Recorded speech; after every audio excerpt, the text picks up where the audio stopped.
Hey guys, Sussexsquad. We need to talk about Thomas Markle's quote unquote last interview. So, very recently, Thomas Markle did an interview where he basically said he was so disappointed in Meghan Markle because he hasn't talked to her in 4 years, all of his own doing. But anyway, the guy's like 78, so I can kind of understand where he's coming from. He's getting older, he's got health problems, he had a stroke, and he apparently also kind of seems like he might have some mental health problems as well. But he betrayed Meghan. He betrayed her, and Samantha, and I'm sorry for the background noise, Samantha continues to betray Meghan, and it's something that is really, really concerning. You saw in Prince Harry's spare memoir that he expressed sentiments that he showed his wife. He explained to her and was there for her emotionally by saying, hey, the fact that you have dismissed people out of your life who betray you, those own family members, you shouldn't feel guilty about that. Don't feel guilty about that. And sometimes when it comes to toxic people, especially family members, it's the only way that you can protect your health, your safety, your well-being. Sometimes it has to happen. And I think that Thomas Markle really doesn't understand how he betrayed Meghan. But let's talk about this a little bit. So apparently he did an interview, and this is coming 2 months after he, Samantha, and Thomas Markle Jr.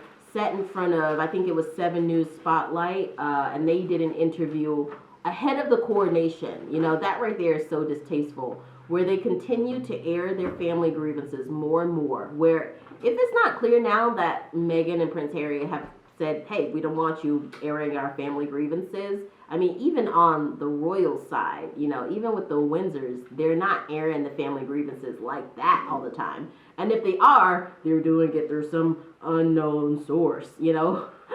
At least they try to like make it seem like they're focusing on other things, like, oh, we had the Commonwealth Day. Oh, Princess Kate walked on the red carpet. You know, it's like, at least they're trying to focus in on some other thing. Every single time you see Samantha Markle, Thomas Markle, and Thomas Markle Jr., they're airing grievances about Meghan Markle. That ought to tell you where it's at. It's because this is just about money. It's just about money. It was like they came in demanding, Meghan is going to pay our way. We never have to work again because Meghan's going to pay our way. And when that didn't happen, I feel like they just were like, well, you're going to pay our way involuntarily. So anyway, we remember Thomas Markle before the wedding. He staged those photos where he was like reading a book about Elizabeth and, you know, acted like, oh, we got to get ready for the wedding, working out, blah, blah, blah, whatever. It was all for money. He just wanted money. But very recently, he gave an interview where he basically said he was heartbroken that it's been 4 years since he's talked to his daughter Meghan, since that letter, you know, since she wrote him that letter asking, hey, have you been cooperating with the paparazzi for, you know, hate content about me or whatever, or, you know, negatively spun content about me? And basically, it became apparent that he did, and Meghan was brokenhearted, and she basically just cut contact with him, which I can see both sides of that. I can see the Markle side of the family, side of that, at least Thomas, Samantha, and Thomas Jr. Being hurt, but I also understand Meghan's side much, much, much more. Okay, that being said, hey, they sent the letter and all that. He said that he hasn't talked to her since that letter, the letter. And he said he thought that, you know, having a stroke? Anyway, I think it was a stroke. It was either a stroke or a heart attack. I can't find the article. But he had a big, big health scare, right? And he said he would think that a stroke, heart attack, whichever one it was, would bring Meghan around. And in Prince Harry's book, there was this line where he said, you know, like Meghan had just buried her father. And of course, he was speaking metaphorically. She had buried him in her heart, in her mind, because she was brokenhearted. She knew that their relationship would go nowhere from there. You know, he had betrayed her. And so in this interview that Thomas Markle gave very recently, he basically said, you know, they said that she buried me, you know, and he said, I'm not going to allow her to bury me. As if that was sort of supposed to be his like manifesto moment. And he said this will likely be the last interview that I do. So this is going to be the last interview that you do. I'm not really understanding it. I don't know, subconsciously that could mean that he fears that he's getting up there in years, and maybe this will be the last interview that he's actually even capable of doing. But I think more so it came out as saying, like, I'm done with this. I'm not doing this anymore, But that's what you should have done a while ago. You should have stopped giving interviews. You should have stopped taking staged photos. You should have picked up the phone and called your daughter and begged for forgiveness.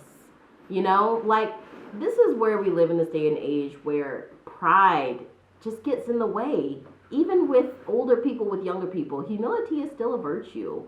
And he was in the wrong here. Samantha has been in the wrong. But Samantha has been really, really condemning Meghan since 2016. I had thought that this had started recently.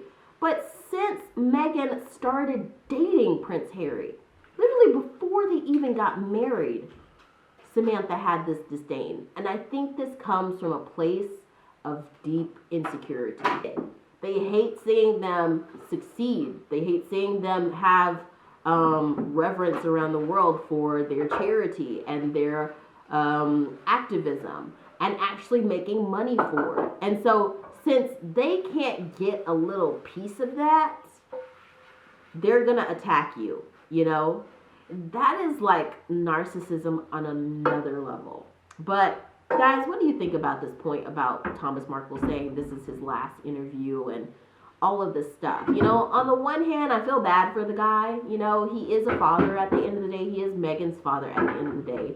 And I know in my heart that Meghan holds no hatred towards these people. But I do think for her better spiritual mental health that she's cut contact with them. And they could have controlled this. They could have apologized. They could have made amends. They could have stopped talking to the press. But they've yet to do that. So I want to know what you guys think. Let me know in the comments. I love you, Sussex Squad. I'll see you next time. Go ahead. If you're new to this channel, remember to go ahead, click the like and subscribe button, hit the bell so you know whenever I post video. It really helps out my channel. Okay, see you guys. Bye. Bye.